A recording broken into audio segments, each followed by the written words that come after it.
Oh, Marie-Charlotte, ce breuvage me ravit la glotte. Hey, hey!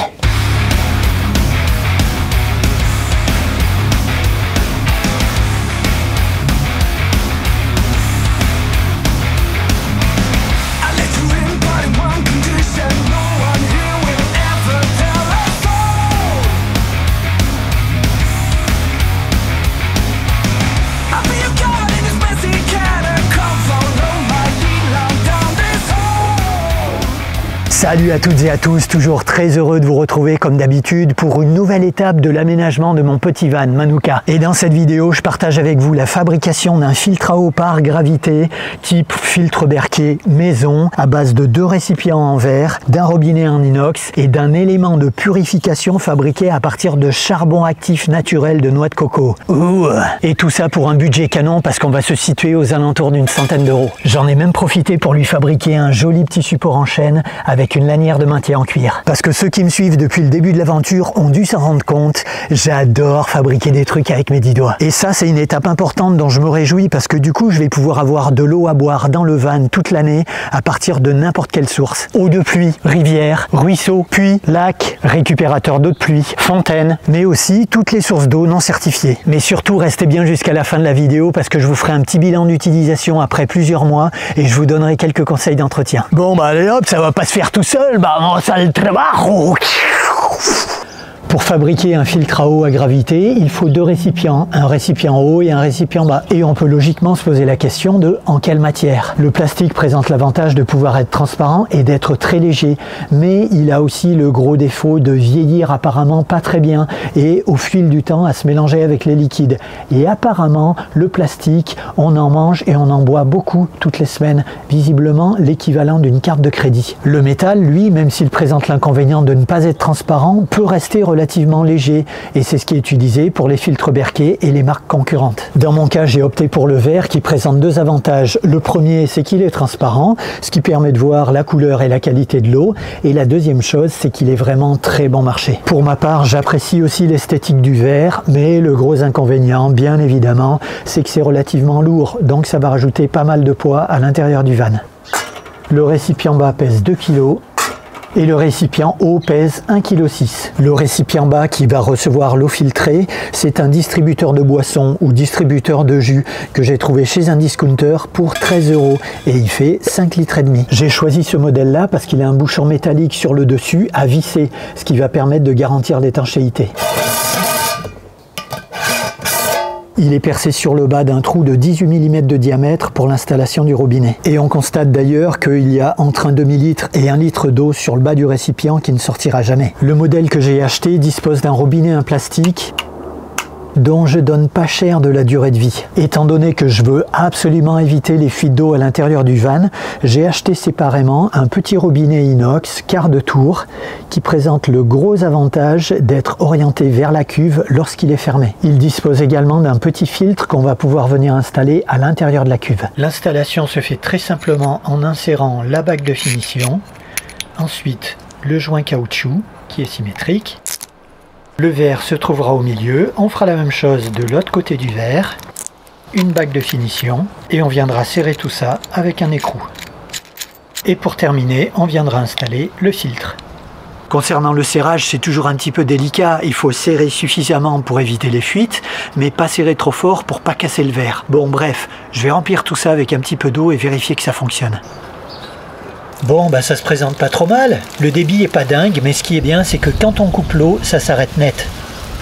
La préparation du bocal inférieur, ça c'est fait. Il me restera juste une dernière opération qui sera le perçage du bouchon métallique, mais ça je le ferai tout à l'heure. Concernant le récipient supérieur qui va s'occuper de filtrer l'eau, j'ai opté pour un bocal à conserve de 4 litres que j'ai trouvé dans une grande enseigne pour l'habitat pour la modique somme de 12 €. Et alors vous allez me dire, et à juste titre, pourquoi les 2 bocaux ne font-ils pas la même contenance? Eh bien tout simplement parce que je n'ai pas trouvé en magasin, mais ça doit très probablement pouvoir se trouver sur le net. Quoi qu'il en soit, ce que j'ai beaucoup apprécié dans ce modèle-là, c'est son système de fermeture avec un joint qui va permettre de garantir une étanchéité complète. Et c'est dans le fond de ce bocal verticale que je vais venir réaliser l'opération la plus délicate, c'est-à-dire un perçage en 10 mm de diamètre pour venir installer par la suite la cartouche filtrante. Les cartouches filtrantes sont généralement vendues par deux et la marque la plus connue c'est Berkey. 184 € les deux cartouches tout de même. Mais pour des raisons évidentes de prix, je suis allé plutôt à la concurrence chez Wiplo parce qu'ici les deux cartouches ne coûtent que 100 €, quasiment moitié prix pour des performances qui sont strictement identiques en tous les cas sur le papier.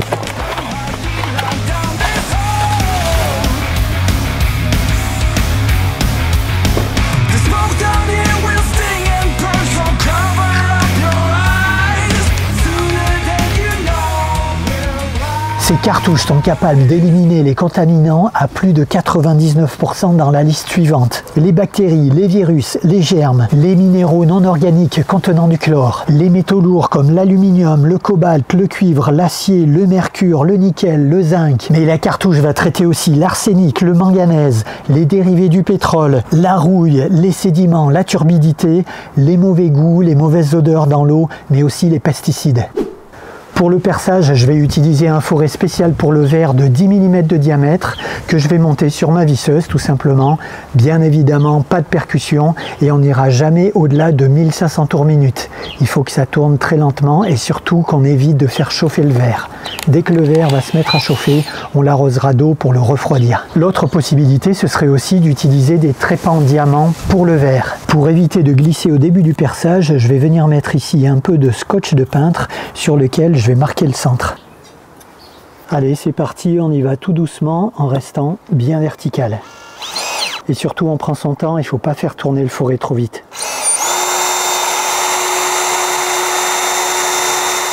Dès que ça commence à fumer, on peut initier un petit peu le refroidissement avec de l'eau tout simplement. Voilà, c'est fait pour ça. En plus, la cuve est légèrement bombée et ça c'est bien parce que ça va maintenir l'eau pour refroidir le verre. Au bout d'un moment, on va voir une espèce de pâte blanche se mélanger à l'eau qu'on pourra enlever régulièrement avec une éponge par exemple. Et on pourra aussi enlever le scotch une fois que le trou est initié.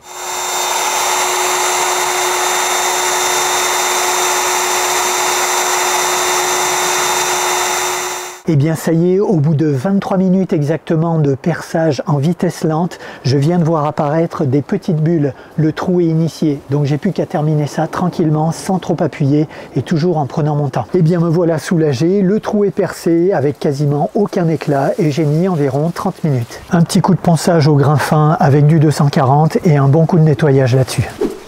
Avec un fourré de 10 mm de diamètre, je vais m'occuper maintenant de percer au centre le couvercle métallique du récipient du bas. Bon, désolé pour le vent. Aujourd'hui, il y a beaucoup de vent. J'espère que ça s'entend pas trop.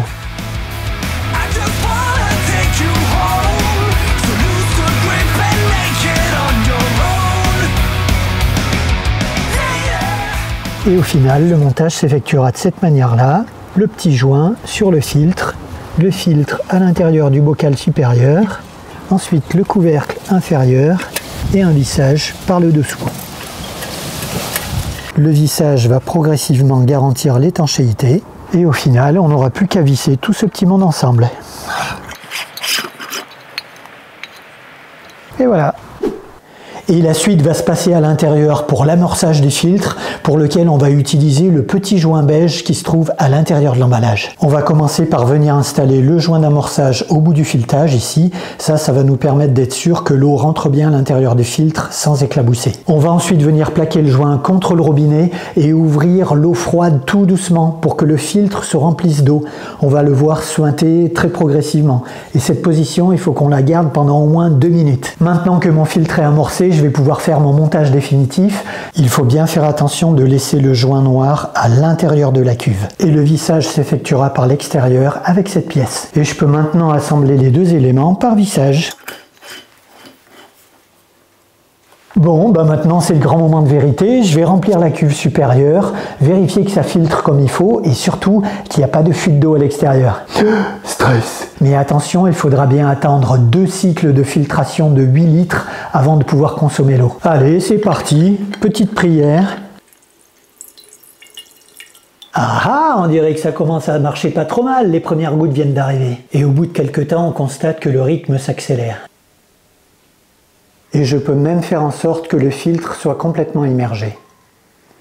Il ne me reste plus qu'à fermer ça hermétiquement. Je vais maintenant me mettre un petit chronomètre histoire de savoir combien de temps met la cuve supérieure à se filtrer. Et puis je vous dis ça.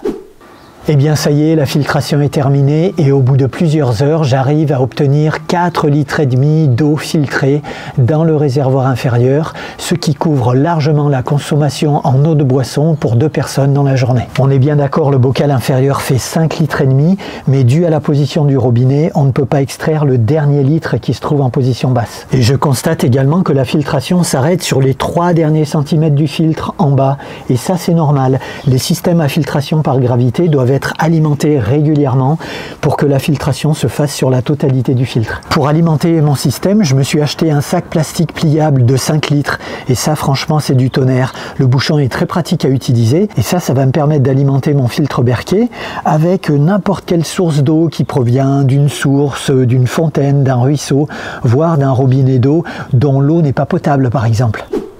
Mais en fait, en vous disant que ça fonctionne, je vous vends du rêve, parce qu'en fait, ça ne fonctionne pas.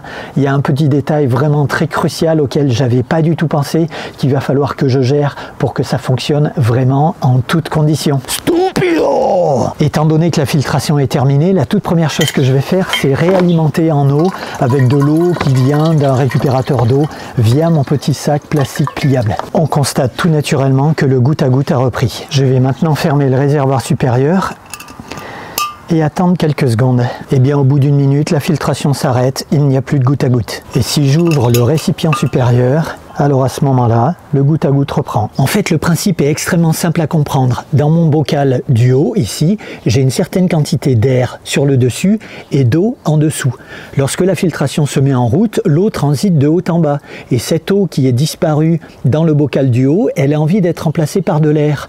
Or, mon bocal ici est complètement hermétique, l'air ne peut pas rentrer et ça bloque complètement la filtration. C'est donc ça qu'il va falloir que je gère. Je démonte mon couvercle par une simple pression. Je vais bien conserver sous le couvercle le joint qui va me permettre de limiter les éclaboussures lors des mouvements du van. Par contre, je vais venir percer avec un foret plus discret, ici de 5 mm, un petit trou qui va permettre à l'air de rentrer. Et voici mon perçage terminé, ça a été très rapide cette fois-ci, moins de 3 minutes. Je réinstalle mon couvercle, je le referme. Et je constate après cette petite correction que la fermeture du couvercle n'interrompt plus la filtration qui peut suivre son cours comme si de rien n'était. Good! Je reste a priori assez confiant de ne pas avoir d'éclaboussures qui puissent sortir par ce petit trou dans le couvercle, mais je ne manquerai pas de vous faire un petit retour après un petit voyage test dans Manuka avec rond-point, dos d'âne, etc. Mais avant de fabriquer mon filtre maison, vous vous doutez bien que je me suis posé la question de où est-ce qu'il allait atterrir dans le van. Parce qu'il est tout de même un petit peu encombrant le bébé, presque 20 cm de diamètre par 60 cm de haut. Et le van, mine de rien, il commence à être bien rempli. Hormis le fait d'avoir un volume suffisant, j'avais 2 critères pour ça. Le premier, c'est que le filtre soit accessible de l'intérieur comme de l'extérieur. Et le deuxième critère, c'est qu'il ne soit pas dans un espace de circulation pour éviter les catastrophes, si vous voyez ce que je veux dire. Eh bien, l'endroit qui m'a semblé le plus judicieux dans le van, c'est ici, à l'arrière droit du véhicule, adossé à ma petite penderie, avec un robinet qui sera orienté vers l'intérieur du van. Étant donné que le bébé va représenter en charge tout de même une dizaine de kilos, je vais lui fabriquer un petit support en bois dur, en chêne en l'occurrence, avec un petit plateau en pin qui va me permettre de le solidariser au van. Et je finaliserai la fixation avec une lanière en cuir pour chacune des cuves. Les 4 pieds et les 2 traverses de mon support vont être collés avec un assemblage qu'on appelle à mi-bois. Donc je vais essayer de travailler de manière un petit peu sioux pour faire mes usinages à la défonceuse avant et ensuite découper mes pièces pour qu'elles soient strictement identiques. Bah voilà, l'idée c'est de travailler sur un panneau un petit peu plus large dans lequel je vais débiter mes pièces par la suite. Allez, il n'y a plus qu'à...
La fabrication de mon joli petit support en chaîne, ça c'est fait.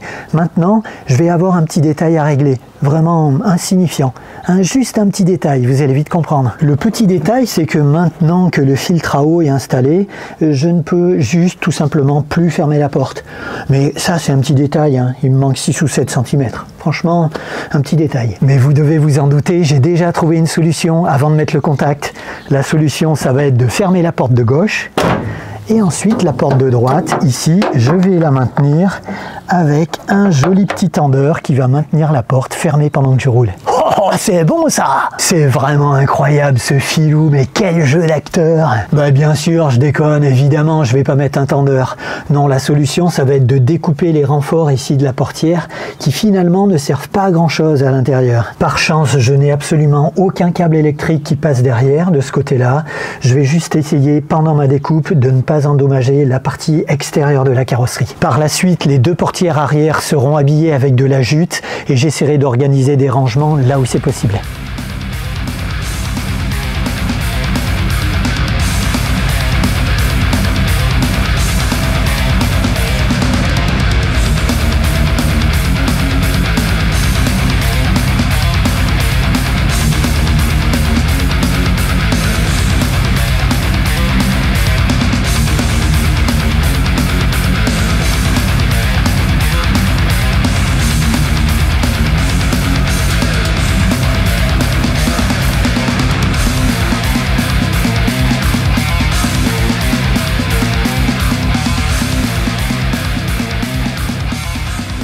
Bon, j'avoue que c'est pas l'accoutrement idéal pour faire le beau gosse.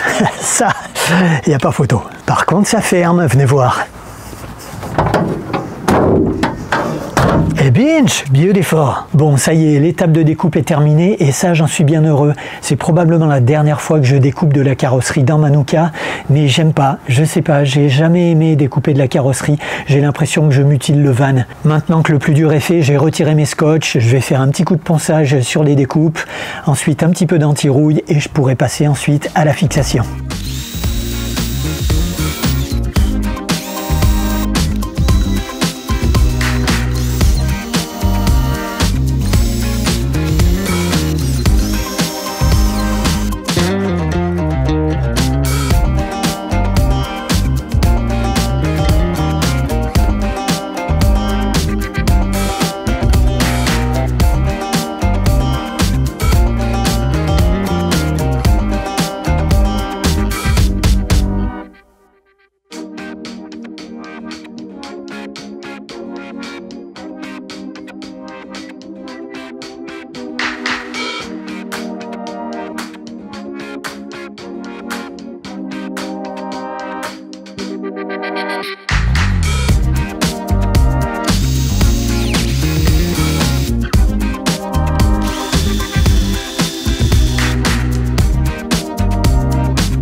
Et ben voilà, super content, mon petit filtre Berkey maison est installé, je l'utilise depuis plusieurs mois et je vous montre 2-3 petites choses en situation. Le remplissage par le haut est super pratique avec ma petite poche plastique de 5 litres, de l'intérieur comme de l'extérieur. Ça c'est un must-have, c'est hyper léger, hyper pratique et ça a déjà trouvé sa place juste à côté du bidon d'eau. Nice. Pour l'instant, j'ai constaté absolument aucune remontée d'eau par l'aération haute, mais quoi qu'il arrive, j'essaie toujours de rouler lorsque je mets la clé de contact avec une cuve qui n'est pas complètement remplie. Je la remplis le soir par exemple, comme ça filtre pendant la nuit. Je me suis également débrouillé pour avoir une hauteur de support qui va me permettre de glisser les 2 gourdes en verre que j'utilise habituellement. Celle-là, c'est la plus grande, la plus haute.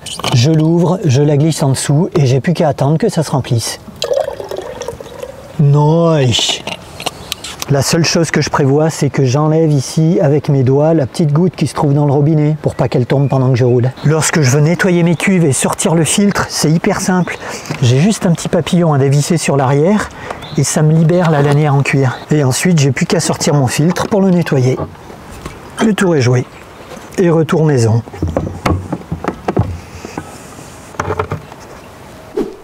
Le filtre à charbon élimine plus de 200 contaminants, tout en laissant passer les minéraux essentiels à la santé, comme le magnésium et le calcium. Et la qualité de la filtration a été testée par des laboratoires indépendants en France et aux États-Unis. La durée du filtre, c'est 11 000 litres. Si je divise par 4,5 litres, la contenance du filtre que je viens de fabriquer, on arrive à 2444 recharges. À supposer que je boive les 4,5 litres de mon filtre Berkey tous les jours, si je divise mes 2444 recharges par 365 jours, on arrive à 7 ans environ avant le remplacement du filtre. Par contre, on devra diviser par 2 en fonction de la qualité de l'eau, si ça provient d'un étang par exemple. Par contre, ce qu'il faut bien intégrer, c'est qu'avec ce système de filtration par gravité, la vitesse de filtration, elle est lente. Officiellement, c'est aux alentours de 4 litres par heure. Mais dans mon cas, c'est plus lent, parce que j'ai qu'un seul filtre. Plus on a de filtre, plus on a de contenance, et plus c'est rapide. C'est plus rapide aussi lorsque le réservoir supérieur est plein, à cause de la pression de l'eau. Donc ce sont des systèmes qu'il faut alimenter régulièrement. Pour l'entretien,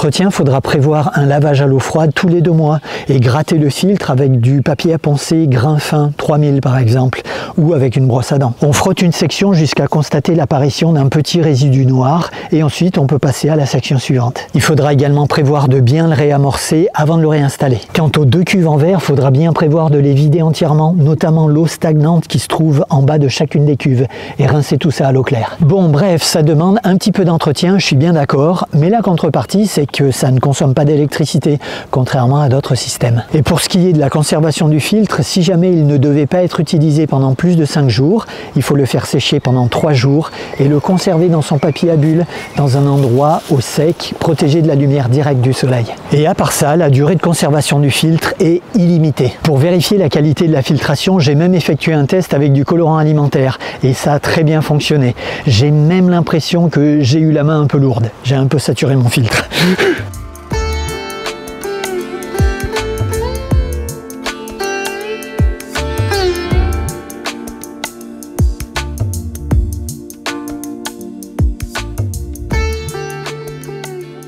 Quoi qu'il en soit, je bois l'eau de mon filtre depuis plus de 2 mois maintenant, de l'eau qui provient d'un récupérateur d'eau de pluie qui est un petit peu grise quand je la verse dans le filtre et franchement, absolument aucun goût, pas de troubles digestifs.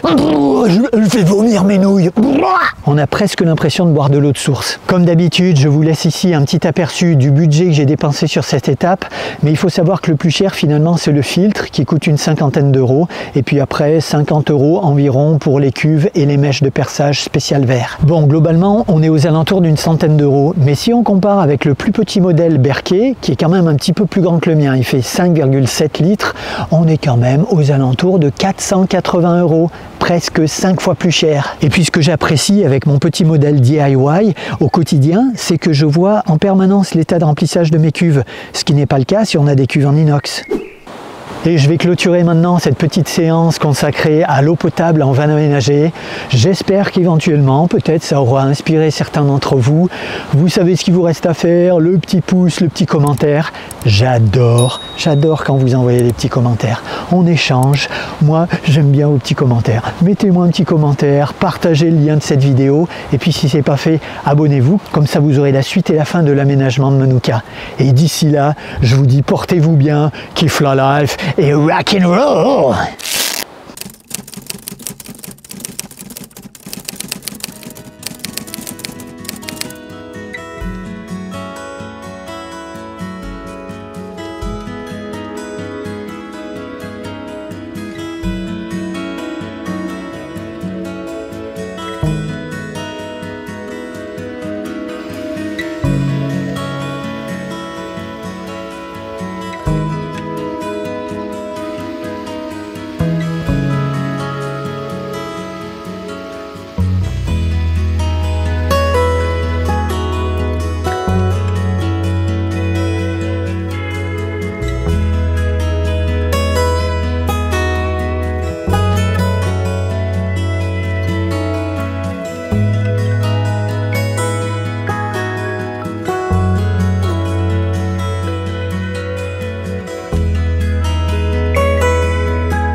cartouche va traiter aussi l'arsenic, le manganèse. Le manganèse. Le manganèse. Marie-Denise, cette eau est exquise. Dans le couvercle métal de quoi? Dans le couvercle métal de quoi? Enfin, du récipient inférieur, par exemple. Voilà. Rassemble-toi, mon gars, tu vas y arriver. Et on va ouvrir l'eau.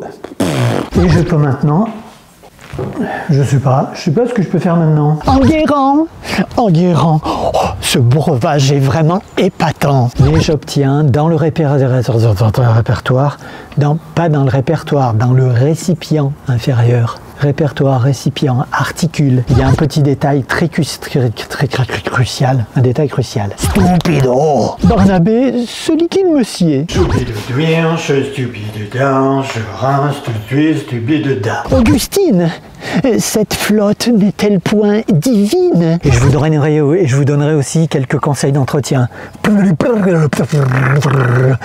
Ça pédale dans la semoule. Celle-ci, c'est la plus grande contenance.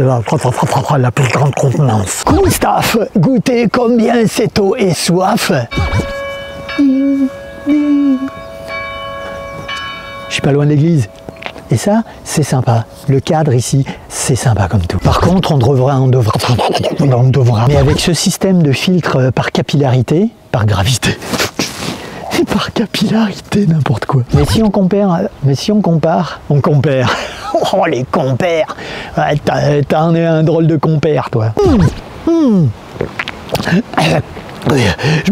Putain, c'est passé de travers. Non, le zozo. Bah oui, parce qu'on a peut-être tendance à l'oublier, mais la meilleure boisson pour l'homme, c'est l'eau. Bon, après, une petite binge, un petit verre de vin, de temps en temps, c'est pas mal aussi. Hein.